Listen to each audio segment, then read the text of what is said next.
Hi everyone. So today we are here to talk about reparenting, which is what we discussed in the stories and what you guys asked for. So I'm here to explain a little bit more about the concept of reparenting. And before I start doing that, just to say something about myself for the people who may be listening this for the first time. I'm Aleks. I'm a Gestalt therapist, trainee therapist in private practice, and I currently am having spaces for new clients. So if this topic and my approach kind of interests you, feel free to contact me. I'm also a scientist, a biochemist, and I like to do many other expressive things. And I think the topic of reparenting is really important to kind of talk about over and over again from many different angles, because reparenting is something that is happening as we are parenting, as we are doing our things, and it's something that is a constant process. But sometimes it kind of includes a lot of confusion. So I wanted to systematize it a little bit and maybe talk about some myths and misconceptions about what reparenting means and what it is there for and all those other things. Before I continue, I just want to check for the people who are on the call, if you hear me, and if you do, can you write me in the chat? And I always encourage you to speak to me, as in like in getting involved in a dialogue. So if any one of you who's listening wants to now currently come on live and ask a question, I will be happy to do that. Also write your questions in the chat. So all these things are important because I'm really hoping to be there for you to have the best information possible, and I don't really know what the information you need is always, so it would be easier not to second guess that. So I think we can start and jump right into the topic, but before that I want to do one thing, and it's an experiment I've learned from Linda Tai, who I think has learned this from Lisha Sky, which is just take a moment and put your hands on your mouth and just take a moment to say your own name into your hands and just listen what happens. So Aleks, Alexandra. And so if you have done this with me, just take a moment to see what's going on for you as you've heard me say my name in my hands, or your own name in your hands. Do you feel wonder, awe, excitement, judgment? There are several possibilities, but there is something about the voice that we use to say our name that is also telling us how we are parented, how have we been used to be called or called out. So just take a moment to really notice what's going on for you. And now I will jump into the more structured part of this live, which is talking about reparenting. And before I do that, I just want to actually quickly show you one image, and I will see if I can do that by switching the camera. Yeah, I can. So just take a moment to have a look at this lovely, lovely, lovely little baby that's surrounded by looks of awe and wonder and curiosity. And just notice this little baby and what it means to be looked at with joy and wonder and awe. And if you think about babies, we come to the world really helpless, almost dependent on the parent for all of our needs. So we cannot satisfy the needs on our own, so we need to develop, we innately have ways of primitively calling out for our needs to be satisfied, which is crying, laughing, and we develop in relationship. We develop in relationship with our caregivers. And this is why we, as we are growing up, we fully depend on our parents to get our needs met. And this is not a new information.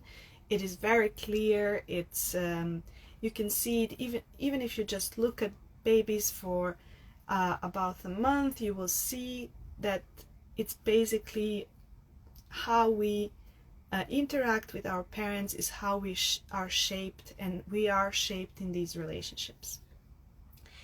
And when we are small, we have different types of needs, and over our development, we have different types of needs. Initially, we have really basic needs. So our needs are for food, oxygen, rest, sleep, and just movement. So those are simple, basic things that need to be satisfied in order for us to feel fulfilled and as if life is worth living, basically. So this is like the first set of needs we get as babies and as infants. But then there are emotional needs, which in our society are often neglected as a need, because often, especially if you're from the Balkans, you have heard things like, you've had food, I've given you food, I've given you shelter, what else do you want? And then there is that part of emotional needs that we haven't had the chance to really get. And emotional needs are basically feeling safe and secure in a relationship to express ourselves, having a feeling of belonging, having a feeling of being awed and delighted in, feeling being able to express ourselves. So in a way, the emotional needs are not, oh, this is not a basic need, therefore it's not required. Emotional needs are a necessity. It's just a necessity in another way. And we have also spiritual needs. Our needs to express our uniqueness, needs to express our creativity, to explore the environment, to be playful and joyful. We're all really playful and joyful creatures. So there are these types of needs that we come into the world with, and then we come into a certain environment that can respond or not respond to our needs. And this is the place where we come to the importance of the parent or the caregiver. And I really want to emphasize here that meeting our needs is not solely dependent on the parent. We're born into a complex network of relationships. So it really takes a village to raise a child. But especially, I would say now, talking about Balkan families, but also underprivileged and also quite not well researched families, where the whole burden of childbearing is on the parents solely, then what happens is that these parents can sometimes crumble under the immense pressure of satisfying needs of developing baby. So basically, what happens is that we get maybe sometimes overly attached to a parent when there is really no supportive environment. So basically, what happens, and I want to come before I continue into the parent, I want to come to the point which I've talked about last week, about how therapy works and also about how we developed. So I want to come back to the brain, and if you remember the model we used the last time, where this is the brain stem, that part that regulates breathing, that regulates digestion. This is the amygdala, and the reptilian brain, the part that regulates emotions, and this is the frontal cortex, the one that kind of eventually tells the story about all these other parts. What happens in our development and when we are babies is that this part is not on, and so this is the part we are borrowing from our parents. So this is what we are working on often when we are talking about reparenting, because this part is something that's formed and that is actually informing us about what's happening for the body. Am I tired? Am I stressed? Am I scared? All these things. But then this part is really telling us how should we think about being tired, being afraid, being stressed. So babies normally are borrowing, or kids normally are borrowing the story about their experience from the parent.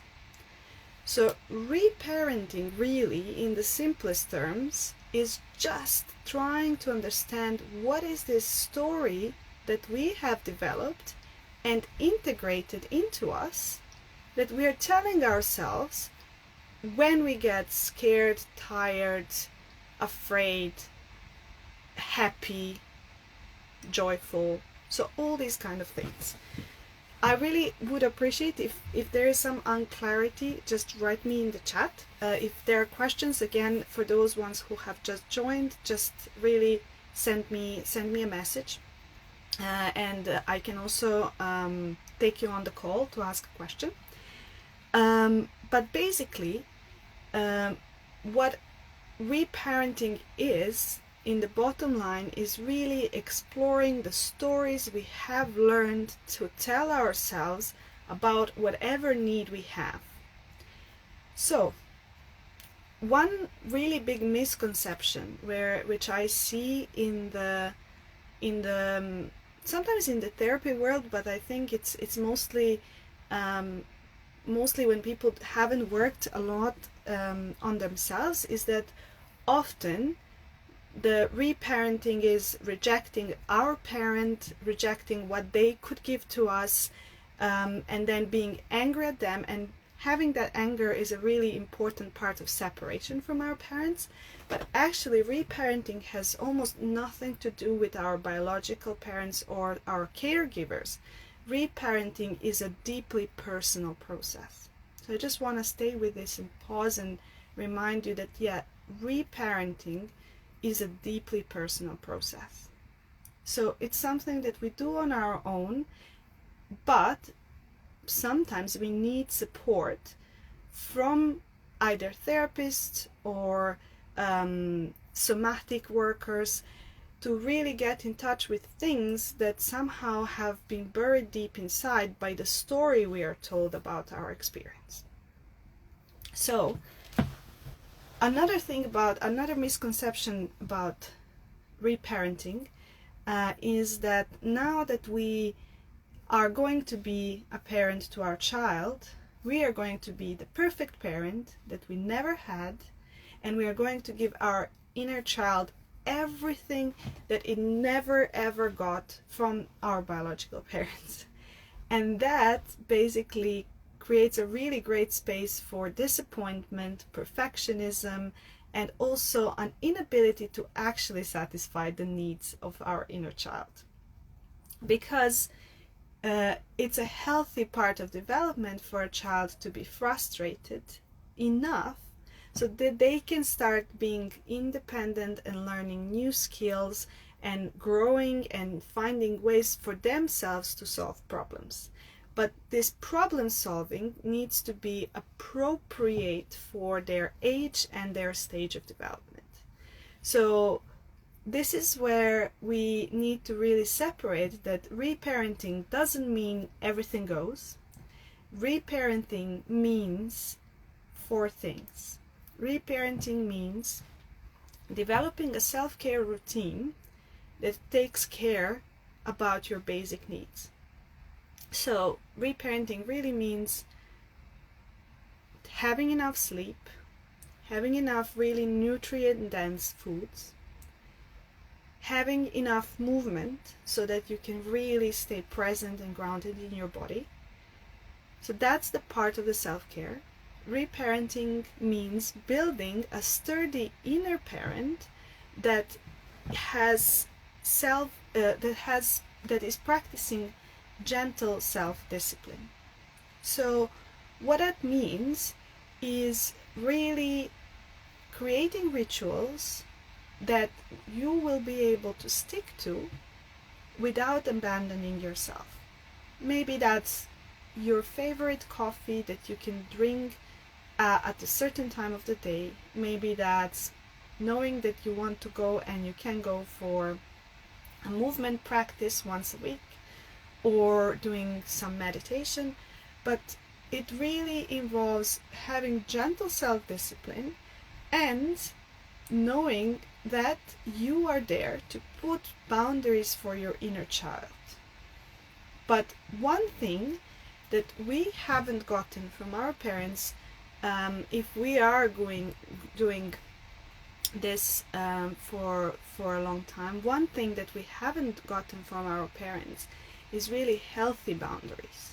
Not boundaries which are, you can't do that, how can you think about this, why are you even thinking about doing this? That's not a healthy boundary, that's not even a boundary, that's just simple criticism that doesn't do any good.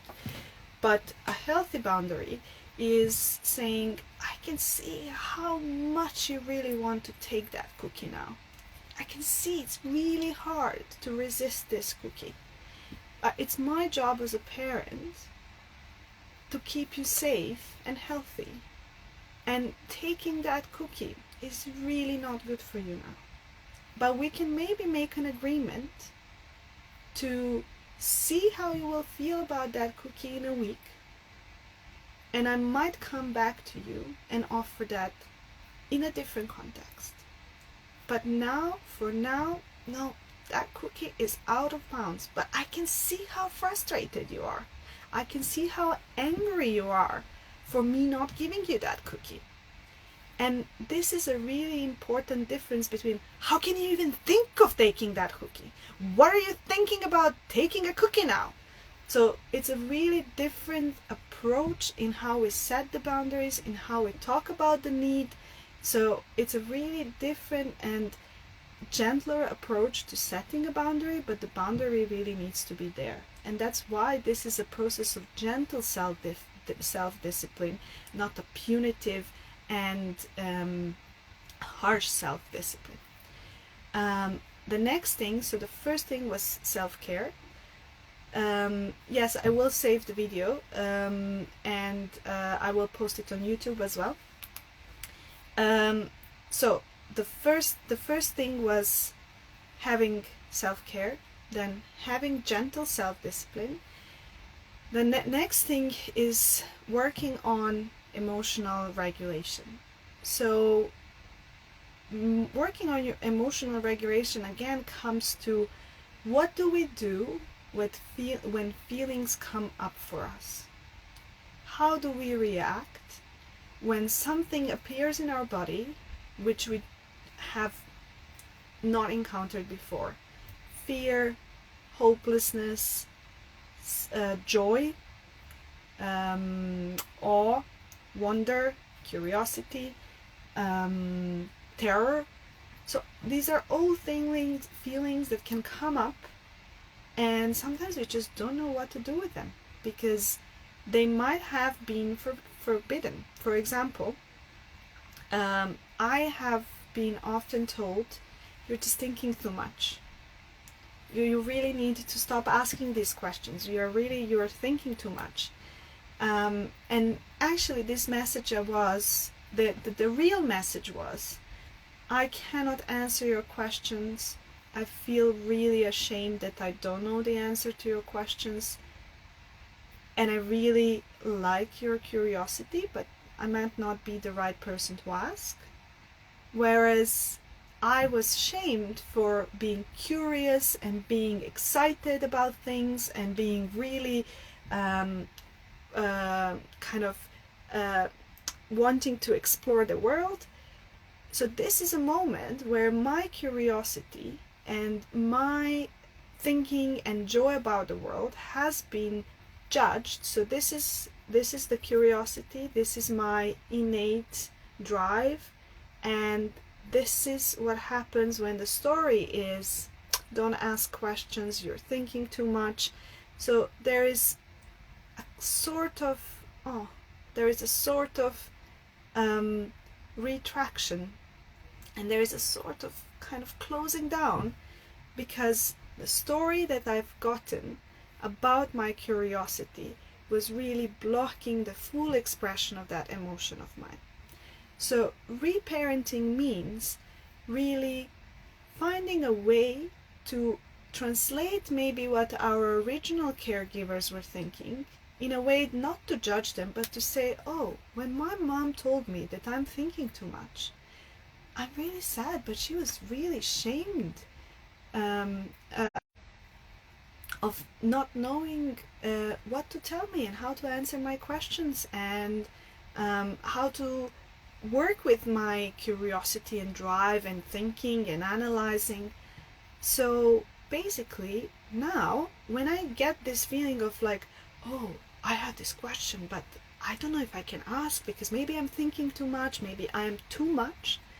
Now, as a new parent to myself, what I can do is be like, oh, I love to see your curiosity. I may not know the question actually, but let's find a person that can maybe answer this question for you. So this is how we now are finding a new parent, or are relating to our inner child in a new way, so that child can really express themselves properly. So this is what emotional regulation is. Or I will give another example, which I think is really important, especially for the Balkans, but I think in many families, is around expression of rage and frustration and tantrums and anger. So if you think about it, often anger is perceived as something negative. Often in our culture there has been quite a lot of display of anger that was very abusive. So we've learned not to express it. But what now we can do when the feeling of anger comes up is just sit with like naming it and being like, I'm really angry now. This is really not good for me. I really don't like this. It's really not sitting well with me. And then noticing our inner child and looking and being like, what do you want to do with this anger now? How ferocious you want to be with this person? Do you want to kick them? Do you want to hit them really hard? Imagine you're doing this. How would you do this? Here's a pillow for you. Maybe you want to hit this pillow. Really stay with this. Stay with the jaw. Stay with all the feeling. I'm there for you. I'm not afraid of your anger. And you cannot hurt or kill anyone with your anger. Really stay with it. Let's be gentle. It seems that something has really stirred something in you. Let's stay with this. Instead of being like, how can you be angry? Stop doing that. Stop doing that. So that's where our new inner voice is slowly being able to sit with our emotions. So that's a part of emotional regulation, and I will come back to this part because it's actually maybe one of the most challenging part, and I really want to talk to why is it really hard to do this part of the reparenting work on our own, and why often we need therapy or someone else to support us in that. The last part of the reparenting process is a part in which we rediscover our joy, awe, curiosity, and delight. And this is something that a lot of kids haven't had the chance to do in families when there were constant tensions and where love was coupled with stress, with anxiety, with fear. There was very little space for genuine joy and awe and curiosity and happiness and beauty. And now, when we do get in touch with those emotions, one thing that happens is we feel grief. And this is the most difficult part of reparenting and therapy, is that when we do reconnect with our senses of happiness, joy, and awe, we can also connect with the sadness of not having that for such a long time. So there is no trauma work and therapy without grief and loss. We often need to first grieve the childhoods we haven't had the chance to have in order to actually be now able to give ourselves the new experience, the experience of the healthy, supportive, loving parent. And I just want to pause here for you to just sit and see how this feels for you. And if someone wants to write me in the chat about the feeling of this, that would be really nice. But I just want to bring this important part in, because rediscovering our joy, wonder, awe, delight involves the grief of the long times we were not able to actually feel these emotions. And yesterday evening I was on a class with Linda Tai, and we were asked to explore our surroundings with the sounds of awe. So like, oh, wow, oh, isn't this amazing? So just imagine you doing this somewhere around you and really notice what this might be stirring up for you.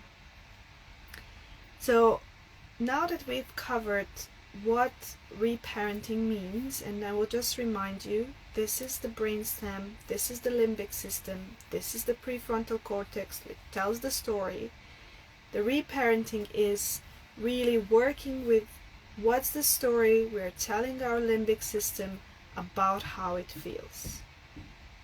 And this is the part that we are really able to change through reparenting and in therapy. So now that we know this, one thing I really want to talk about is, why is this so bloody difficult? Why is it so hard to get in touch with those incredible things that are part of us? Joy, awe, curiosity, fear, anger, shame, all these kind of things. What is it so hard that we are almost giving up on doing it? Why is it so hard to reparent ourselves? And the simplest answer is, reparenting work is shame work. Because often there is so many part of us that we were told that shouldn't be there, that we decided to lock them so deeply inside of us to the point of maybe not even having access to them. And this is what makes the reparenting work so hard. I will give an example here, and I have already given a little bit from myself, but imagine that you are someone who is born in a family of doctors, by what you want to do and somehow you're really attracted to, is to make clay and to do pottery. And you're rediscovering your creative part, you're working with the clay, you're curious, but somehow your parents really never allowed themselves that playfulness. They're disciplined, they're organized, they're ordered, they're really good in their work, but for some reason when you play, that triggers something about their play and playfulness that has never had a chance to come out. So they come to you and they tell you, you cannot work with clay, you really need to do something serious, this is never going to give you money, this is horrible, you really need to stop this.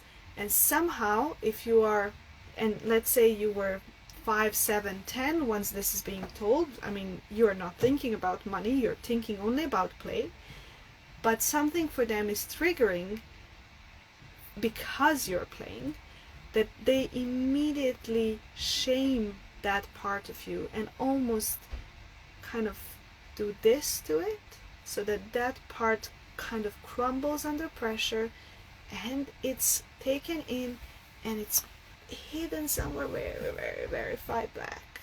And now when you go and someone invites you to draw something or to do something playful, suddenly that part is really strong and you feel nothing. You are like, no, I can't do this, makes no sense, I really need to move away from this, it doesn't bring money. Although someone is inviting you for just even one evening of drawings, because this part is now really hidden back and you really have no access, and the story is really strong and it's really telling you, no, play wrong, play doesn't bring money, play, don't do that, play horrible. And that's why this part is, we just think that it's how it is, because the story has been repeated so many times. You have heard, don't play, this is not bringing you anything, stop this, stop this, stop this.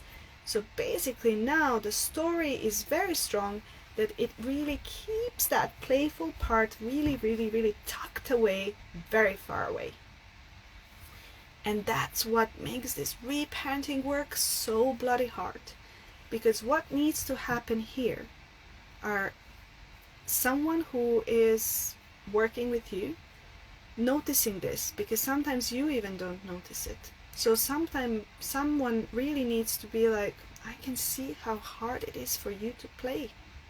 It seems to be really hard for you to engage in this simple activity of drawing or painting or even coming back to that clay, because that part of you had to be hidden somewhere really, really, really far away.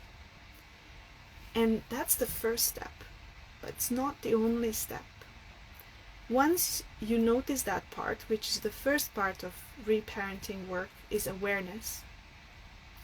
The second part of the reparenting work is, what do we do? What's now our choice with that awareness? And that awareness might bring emotions. And those emotions might be quite hard for us to hold. So that's the second part, is we have this awareness and maybe we feel really sad that we kept this part from us for such a long time. So now we really can't get in touch with this part, because we don't know what to do with that sadness. We don't know where to place it. We don't know how to work with it. We don't know whether it's going to last forever.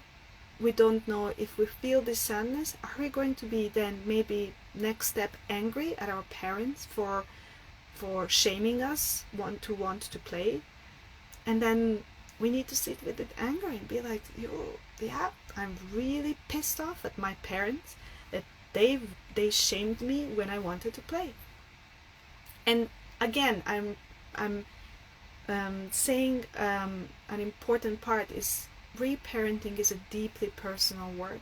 It has nothing to do with our parents, but it has everything to do with building our capacity to feel all these emotions that will come up when shamed and dishonored part of ourselves come back to the surface to ask for attention. So now we might feel sadness for not having that, anger for the people who shamed us to do that. And really, we need to build capacity to sit with all these emotions. And that's, again, bloody hard.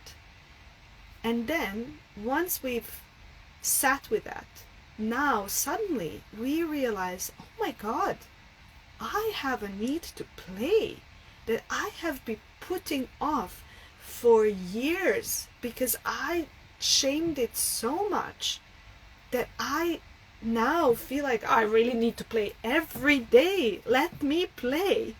So now comes the part of action where the part of reparenting is, how will I now give myself, with sturdy boundaries, things that I wasn't giving myself for so long. So now the part is, let's find a way to play as an adult. How uncomfortable is that? Imagine now you need to be going into classes, meeting new people that look silly, but you can't look silly because, oh my God, looking silly is horrible. So there is that part which makes it again difficult, where the action brings a little bit more shame. So really sticking with the feeling of, how can I bring this to my inner child that feels safe enough? And the word is safe enough. So it doesn't need to be 100% safe. It doesn't need to be 100% perfect, but safe enough so that I can play. And actually, if you go to my stories today, you will see this lovely image of a girl that's painting with music and just expressing. You can do that for yourself without recording yourself, without making a big fuss of it. You can just do a small step. And now that you had the awareness, you sat with all the emotions, you've done some action to satisfy these needs, now you kind of can integrate this part of yourself in a healthy way. But this is all the parts of reparenting that we need to go through, which makes it really hard, because sometimes taking that part from hiding, it might be the most challenging part, because taking that part out in the open, out from the hiding, will inevitably bring emotions which themselves might be shamed and we don't have the capacity to hold. So that is the part of reparenting where often we need support of therapists or other people that can help us to sit with these emotions. Sometimes this is not about, sometimes these processes actually happen just by the fact that we meet another person that we borrow these parts from. So these can happen in many different organic ways. They don't necessarily need to be in therapy, but some more complicated definitely need to happen in therapy. And the last part I want to say is something that has come up from the therapy groups that I'm running with Daria, which is, I'm really exhausted of my inner child. I've now feel like it's so needy. I really need to do this all the time. Like, I want to be an adult as well. I have all these daily duties. I really need to go on with my life. I can't play all the time. I can't just sleep and get enough sleep. Like, I have deadlines. I have obligations. What do I do? And I think this is the important question, where, as with good enough parenting, we need to be okay with good enough reparenting and really be able, as I mentioned in the very beginning, be a sturdy leader for our inner child. So we can be like, I can see you're really furious at the moment, and I want to name that you have that emotion, but now I need to finish my Gestalt therapy essay. So I can hold that can you hold that emotion for just a little bit, and I will continue writing, and I promise I'll come back to you when I'm done with this. So there is that part where we are really saying the parent, the adult me, needs to get on with some things, and I need to put boundaries in how much I can give you as my inner child right now. And this is the thing that we don't need to overgive now to our inner child because we didn't have things that were given to us. We need to build that parent to be a sturdy leader, a sturdy adult that can say, this is my capacity for the moment, and when I have more capacity, I'll come back to you. So this is another part which is really important. And it's not about giving kids and our inner kids everything, but it's about how do we negotiate when we cannot give things. Do we shame the need? Do we get angry at the person asking for us something that we cannot give? Or can we get compassionate about ourselves and them and say, not me, not today, but this is nothing about you. It's just about the capacity I have in this moment. And this is the important part of the reparenting work, is again having the compassion for the parent that has a limited capacity. So for me, this now kind of circles really well the story about reparenting. And one thing that like one small step that you can do for yourself if you have just started on this journey and you're like, I don't know what my needs are, I don't know what I need, I have no idea. Maybe that is the first step, to just make a routine for yourself, and whatever that routine would look like at whatever part of the day, and be like, what might I need right now? And sit with that question for 5, 10, 15 minutes and just see how it impacts you when you actually ask yourself, what might I need right now? And especially this is important if you are a parent and you're taking care of people, or a leader, or someone who is responsible for a lot of people. Just take a moment always in the day to just ask this question, what might I need right now? Is there something I need more of? And is there something that I need to do less of? So these are 3 things that you can bring with you in your daily life to kind of facilitate the process of getting in touch with what you need and how you are in this moment. So I'm leaving you with these questions, and I will put this on Instagram, and I will upload it on YouTube. And if you have questions now and you want to come live, let me know. I can let you in. If you have questions that you want to put in the chat box, again, let me know. And if you're watching this on YouTube afterwards, feel free to write a comment and send me a message. And I'm really glad that you've joined me for this almost an hour to talk and think about reparenting. And also, as I mentioned in the beginning, I have started my private practice and I have a few spaces free. So if you feel like this is something you want to work on with me, feel free to message me. Have a nice rest of the day, and I hope you spend it with some joy and awe and wonder. And I hope that you are going to build your sturdy inner parent that will give you the things that you need in the day and in the days that follow. Bye.